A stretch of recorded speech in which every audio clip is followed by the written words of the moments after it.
நாம் இன்றைக்கி கேரட் அல்வா செய்ய போகிறோம். இது காசன பால் தாங்க. நான் இப்போது இந்த பாலை ஊற்றி கோவா ரெடி பண்ணிக்க போகிறேங்க. இது நல்லா கொதிக்கிட்டுங்க. கொதித்து வந்து கோவா பக்கத்தில் வரும்போது நான் உங்களுக்கு காமிக்கிறேன். அது கொதிக்குதுங்க. இந்த நேரத்தில் நம்ம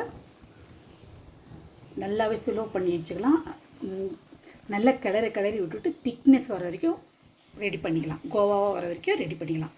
இப்போ பாருங்கள், நான் வந்து ஆஃப் கேஜி கேரட் எடுத்துக்கிறேன். இதை அரைச்சி நாம் ஜூஸாக வடிகட்டி தான் நம்ம அல்வா செய்ய போகிறோங்க. திக்னஸாக வர வரைக்கும் தழி கொடுக்கலாம் ஃப்ரெண்ட்ஸ். இப்போ பாருங்கள், நான் வந்து காயாக அரிஞ்சு போடல, சீவிட்டு தான் நான் மிக்ஸி ஜாரில் நைஸாக அரைச்சிக்க போகிறேன் ஃப்ரெண்ட்ஸ். அரைச்சி வந்துட்டோம். நாம் ஜூஸை வடிகட்டிக்கலாம் ஃப்ரெண்ட்ஸ்.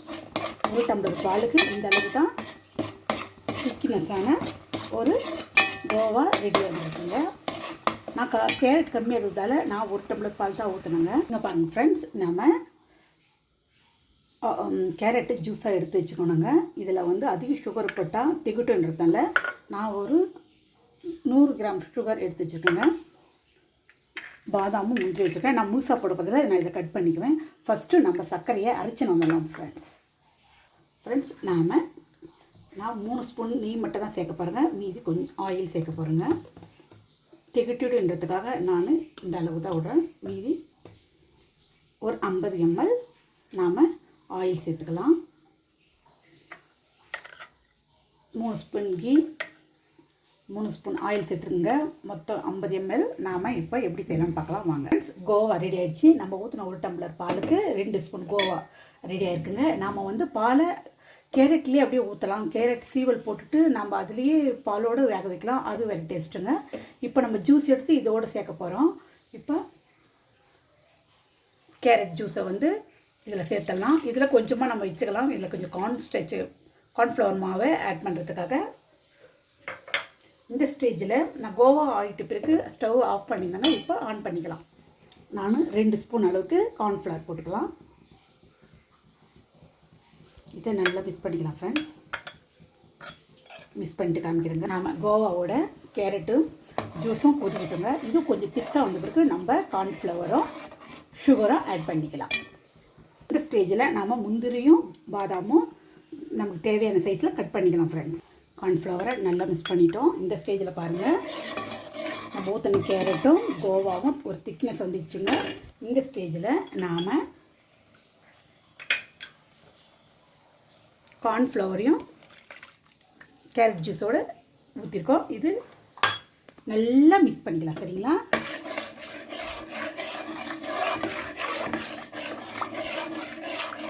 திக்னஸ் வர வரைக்கும் மிக்ஸ் பண்ணிக்கலாம். இந்த ஸ்டேஜில் நம்ம சுகர் போட்டுக்கலாம். திக்னஸ் ஆகிடுச்சு, சுகர் போட்டுக்கலாம். இதில் ஏலக்காயும் சுகர் இது பண்ணியிருக்கோம். இது இந்த நேரத்தில் நல்லா மிக்ஸ் பண்ணிக்கலாம். இந்த ஸ்டேஜில் நாம் நெய்யை ஊற்றிக்கலாம்.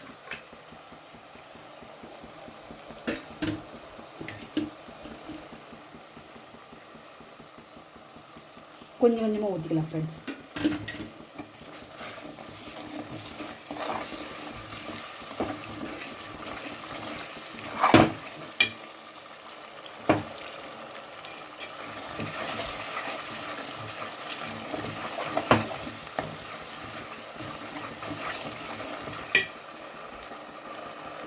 நாம் கட் பண்ணி வச்சுக்கிற முந்திரியும் பாதாமையும் போட்டுக்கலாம்.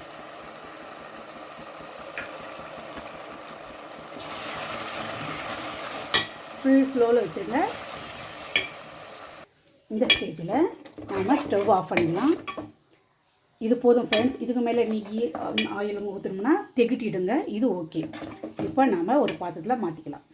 ஸ்டேஜில் நாம் பவுலில் மாற்றிக்கலாம்.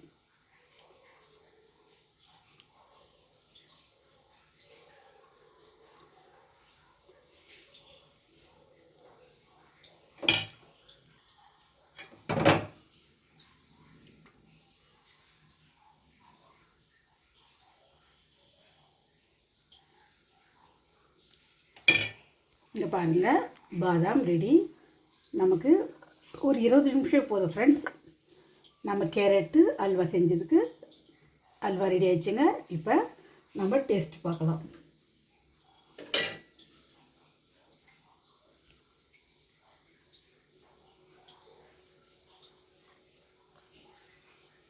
எப்படி இருக்குது பாருங்க, ரொம்ப அருமையாக இருக்குது ஃப்ரெண்ட்ஸ். நீங்களும் ட்ரை பண்ணி பாருங்கள்.